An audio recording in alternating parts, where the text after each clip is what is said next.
এখন দাঁড়িয়ে আছি 51টা সতী পীঠের মধ্যে একটা পীঠ মা কামাখ্যা মন্দির। এটি হলো একটি তন্ত্র সাধনা পীঠও, আর এখানে এখনো পর্যন্ত গরু মোষ বলিও করা হয়।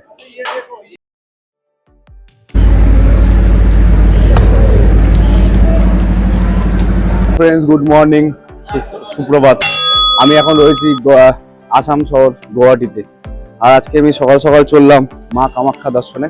আর যেহেতু কলকাতা থেকে আমি গাড়ি নিয়ে এসেছি, তার জন্য গাড়ি নিয়েই যাব আজকে মায়ের দর্শনে। আমরা সবাই এখন বেরিয়ে গেছি। আমাদের হোটেল থেকে মায়ের মন্দির বলছে 13 মিনিট, প্রায় 6 কিলোমিটার রাস্তা। আমরা সবাই 5 জনই বেরিয়ে গেছি। চলে আসলাম মায়ের মন্দিরে প্রবেশ দ্বারে। আর মায়ের মন্দিরটা একটু পাহাড়ের উপরেই আছে, তার জন্য আমাদের এখন একটা ছোট পাহাড়ের উপরে উঠতে হবে। মন্দিরের সামনে চলে আসলাম, কিন্তু পার্কিং স্লট এখন 7টা বাজে, তাই ফুল। তার জন্য পাশে হোটেল এলাকায় একটা রাস্তা পেলাম, অনেক রাস্তা চওড়া, তাই আমরা আমার মতন আরো অনেকে পার্কিং এখানে করে রেখেছে। গাড়ি পার্কিং এখানেই করলাম। চলো চলো আমাদের সঙ্গে চলো তুমি। এখন চলে আসলাম পুরো মন্দিরের প্রবেশ পথ এটা। আর হলো এই যে লাইনটা তোমরা দেখতে পাচ্ছ গাড়ির পিছন দিয়ে এই যে ঢুকছে, এটা হলো এদের কুপনের জায়গা। মানে তোমরা যদি কেউ গর্ভগৃহে যাও, সে গর্ভগৃহে যাওয়ার জন্য এখান দিয়ে কুপন কাটতে হবে, তারপরে তোমরা গর্ভগৃহে মানে যেতে পারবে। আর আমি কিছুদিন আগে এসেছিলাম গর্ভগৃহে গেছিলাম, তার জন্য এবার মায়ের আমি বাইরে থেকে দর্শন করবো, তার জন্য আমি কুপনের লাইনে আমি দাঁড়ালাম না। আর যাওয়ার পথে তোমরা এরকম অনেক দোকান দেখতে পারবে, যেখানে তুমি মায়ের প্রসাদ বা ডালা এখান থেকে পেয়ে যাবে। এটা হলো মন্দিরের একদম সামনেই আছি আমরা। আর মন্দির ঢোকার পথে তোমরা অনেক ছোট ছোট মন্দির আরো দেখতে দেখতে যেতে পারবে। আর মন্দিরের সামনে অনেক ডালা ফুলের দোকানও আছে। আসাম রাজ্যের একটি শহর হলো গুয়াহাটি শহর। আর এই গুয়াহাটি শহরকেও অনেকে একটি শক্তি শহর বলা হয়, কারণ এখানে 200 বছর মানে 200 খ্রিস্টাব্দ থেকেই এখানে মা শক্তি দেবী মা কামাখ্যা বিরাজমান রয়েছে। এই মা ব্রহ্মপুত্র নদীর পাশে নীলাচল পর্বতে গুয়াহাটি শহরে রয়েছে। আর মায়ের 51টা পীঠের মধ্যে একটি পীঠ এখানে পড়েছে, যেটি হলো মায়ের জনি। আর যেহেতু এখানে মায়ের জনি রয়েছে, তার জন্য বছরের অম্বুবাচীর সময় 3টে দিন এই মন্দির বন্ধ থাকে। তখন হয় এখানে তন্ত্র সাধনা আসল খেলা। যারা তন্ত্র সাধনা করে তারা তখন এখানে আসে, মায়ের সাধনা করেন, মায়ের পুজো করেন, যজ্ঞ আর্চা করে নিজের শক্তি আরো বেশি শক্তিতে রূপান্তরিত করার জন্য। আর এই মন্দির আসার জন্য তোমরা গুয়াহাটি স্টেশন বা রেল বিমান পথ ব্যবহার করে খুব কম সময় আসতে পারো। এই মন্দিরে প্রবেশ করার পর, ঢোকার পর আমাদের সবার মেন কাজ হলো লাইনে দাঁড়িয়ে পুজো দেওয়া। এখানে 2 রকম পুজো দেওয়ার সিস্টেম আছে। একটা হলো ভিআইপি লাইন, আর একটা হলো জেনারেল লাইন। তোমরা দেখতে পাচ্ছ মন্দিরের ঠিক পাশে একটা এই যে জায়গাটা যে সিংহটা রয়েছে, ওই সিংহর ওই পাশ থেকে সকালবেলা একটা লাইন দিতে হয়। ওই লাইনটাই হলো ভিআইপি লাইন। প্রায় সবাইকে মোটামুটি 5টার নাগাদ এখানে চলে আসতে হবে, তাহলেই তোমরা ওই লাইনটা দিতে পারবে। আর মাত্র 200 জন থাকে। এবার 200 জন শেষ হয়ে গেলে ভিআইপি লাইনে কুপন দেওয়াও শেষ হয়ে যায়। তারপরে মন্দিরের বাইরে থেকে আমরা যে একটা কুপনটা কাটছি বাইরে আধার কার্ড দিয়ে, তার একটা লাইন পড়ছে জেনারেল লাইনে। ওই লাইনটা যাচ্ছে হলো মন্দিরের গেটের পাশ থেকে, মন্দিরের যে গেটটা তার পাশের থেকে যাচ্ছে। লাইনটা যাচ্ছে হলো আমরা যদি দেখতে পারো এখানে এক্সিট লেখা রয়েছে, ওই যে একটা মন্দির টাইপের আছে, গেট টাইপের, ওখান দিয়ে যাচ্ছে।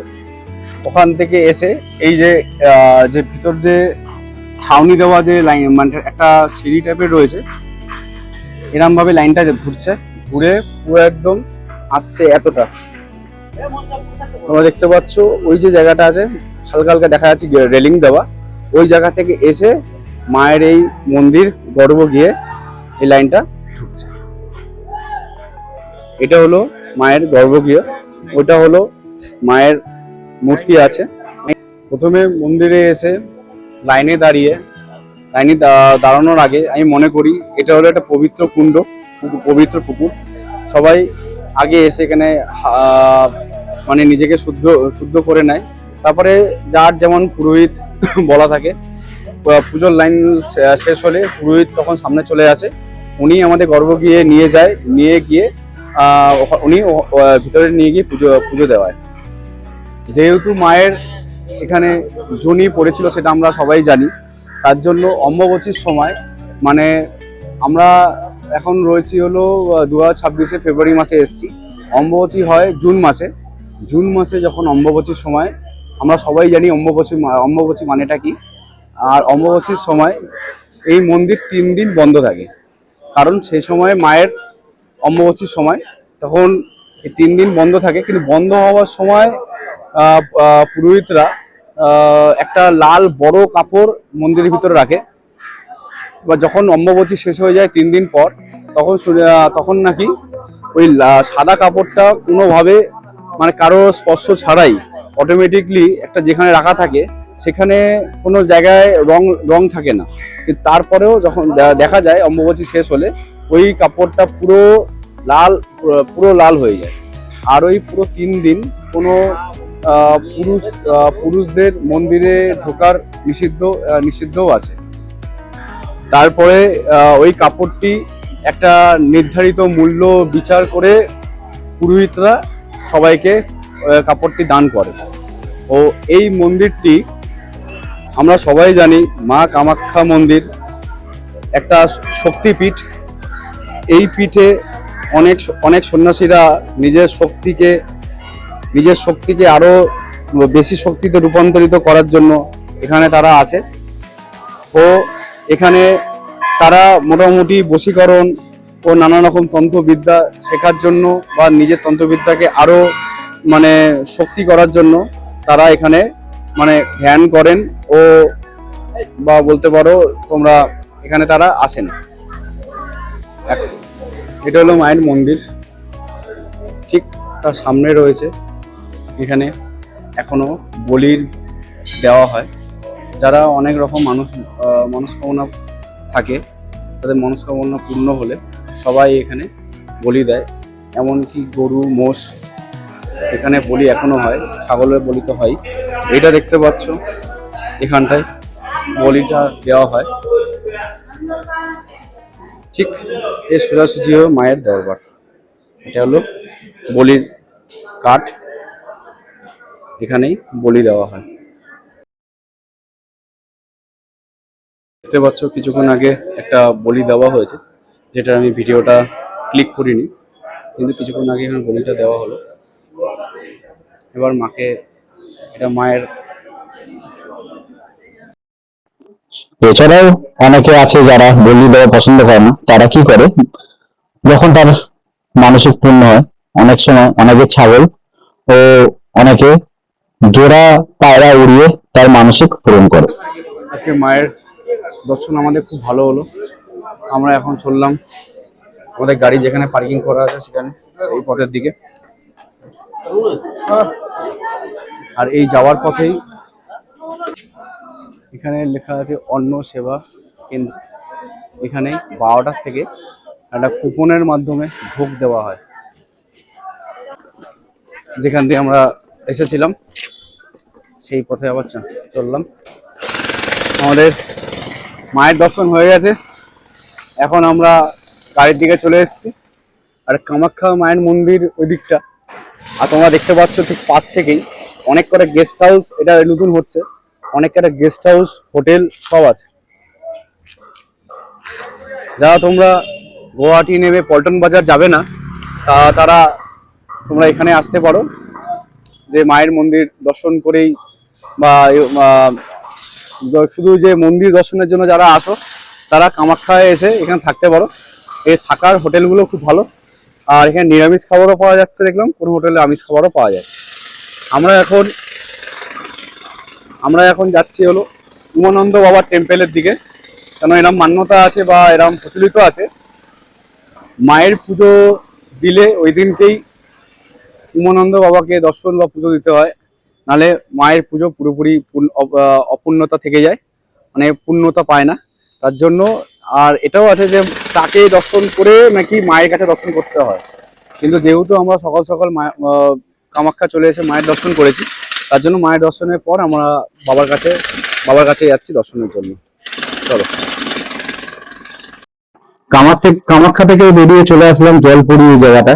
কারণ উমানন্দ বাবার মন্দিরে যেতে গেলে আমাদের সবাইকে জলপথে এই বোটে বা স্টিমারে করে যেতে হবে।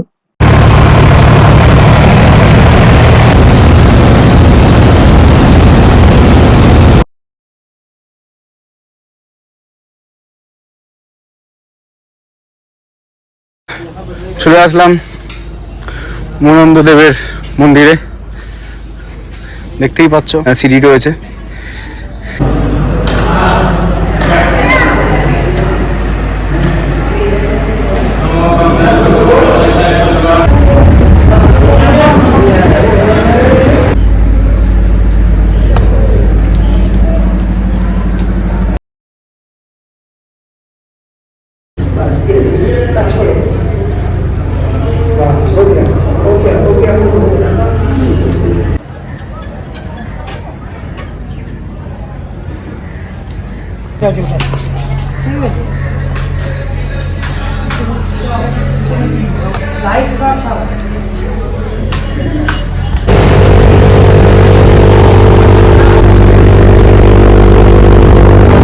আজকে আমাদের উমানন্দ মহাদেব ও কামাখ্যা দর্শন এই বোট যাত্রার মধ্যে দিয়েই শেষ হলো।